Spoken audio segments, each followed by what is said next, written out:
শুন বন্ধু, তোর একটা গল্প বলি। একটা ছেলে একটা মেয়েরে প্রচুর ভালোবাসতো। দুনিয়ার সব কিছুর বিনিময়ে হইলেও ছেলেটা মেয়েটারে চাইতো, কিন্তু মেয়েটা ছেলেটারে কোনো পাত্তাই দিত না। কারণ মেয়েটা ছিল অনেক বড় লোক আর ছেলেটা ছিল গরিব। ছেলেটা যখন 2 বছর, তখন ছেলেটারে রেখে তার বাবা মারা যায়। তার মাই তাদের সংসারটা চালাইতো। তাদের একটা গাভী ছিল, ওই গাভীর দুধ বিক্রি করে।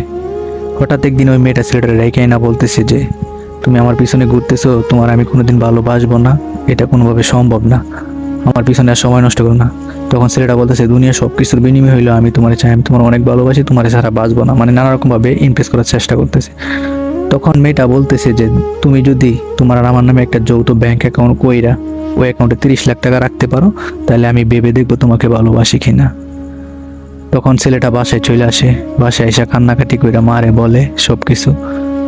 মায়ের মন তো আর মানতে পারে নাই। তখন মা ওই দিন রাত্রে আর সারা রাত ঘুমায় নাই। সকালে উঠে তার খালামণির বাসায় যায়, খালামণির কাছে সবকিছু শেয়ার করে। তখন সে সিদ্ধান্ত নেয়